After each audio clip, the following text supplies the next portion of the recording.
Welcome back to 843 TV. Joining us now is our guest, William Court of the Court Atkins Group. Good morning, and thank you for coming out to this beautiful spot this morning. Good morning. It's a pleasure to be here. Now, we understand that your firm has a wonderful ability to be able to blend the home designs with the environment. Tell us how you go about that. How do you approach that and do it so seamlessly? Well, we are blessed to live in an absolutely wonderful part of the world, and so it's a great opportunity for us to work in a community like this at Spring Island. The low country tradition and aesthetic is what drives a lot of people to want to be here. So it's a growing environment, a growing community, and I think when you look at some of the principles of the low country design, that sort of indoor-outdoor lifestyle that people are drawn to here, it really gives us an opportunity to use a wide variety of design techniques. There's not one specific sort of low country principle or style that we try to follow. It's really much more about blending in with the community, with the environment, living within the land and the landscape and what it has to offer, and developing a design that works for the client's need, but also works and blends seamlessly with the surroundings. Along those same lines, earlier when we were talking to Joel, we were discussing how Spring Island allows so much flexibility in the design. How do you use that for your advantage, for your client's advantage? Spring Island's an amazing place to work, and as an architect, we're afforded an opportunity to have home sites. You know, there are less than 400 home sites here. There's over 3,000 acres. Spring Island's a lot about privacy. So we can use flexibility and creativity in the design process to get the client's wishes and objectives accomplished. It's no coincidence that we have a habitat review board here rather than an architectural review board.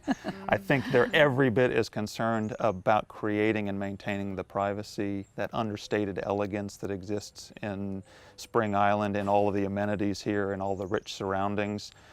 So sometimes we have opportunities to nestle homes right within a wonderful live oak canopy. Sometimes we have a wide open home site that has built-in privacy just because of its size. Regardless of how it works out with the site, it gives us the flexibility to kind of impart unique character and design ideas on each project that have more to do with what the client is looking for than what we're looking for. But in reality, we want those clients to feel like they own the island, that it is theirs, that they can't see their neighbors, and Spring Island wants that very much too. So it's a great opportunity. You've always told me, and I've seen this in practice, actual practice, that customer service is your main goal. And a lot of times people think, well, I'm designing a house, I'm building a house, it's so much trouble and I don't know how to do that, I've never done that. Can you walk us through the planning process? Because I've seen a different side of that than that fear. Sure. Well, the most important thing is they're not our homes. While we design them, we don't live in them. So the service part of the equation in architecture and interior design is so important to us. It starts with listening and planning and spending time getting to know our clients. I really want to know where they're coming from, where they are in their life cycle, what they're doing, what they want to accomplish. Is this a family gathering compound? Is it an oasis, a getaway for the two of them? Do they have grandkids? How much time are they going to spend here? Will this be a full-time residence? All of those kinds of questions about how they live and how they want to live while they're here impart something to the design process. And so when we marry that with the lot that they've selected, the home site that they're utilizing, the prevailing breezes, where the sun's going to be at different times of day, all of those things come together and create a wonderful opportunity for sort of a unique custom home environment. It does not have to be difficult. Hopefully we can make the process enjoyable and seamless and smooth for them. That's what I've seen more than anything, yeah. We understand you've had considerable amount of growth over these last 4 years. Share with us where you started and where you are today. Yes, well, we've been blessed to have some wonderful clients that have allowed us to grow over the years. We've been around for about 13 years now. We have grown to a staff of about 30 architects and interior designers. At the same time, while we're a larger firm, we have an opportunity to build small project teams around each of our individual clients. So our hope is that they will learn to know 4 or 5 of us very intimately, and that we'll have an opportunity to work one-on-one with them as we develop their design.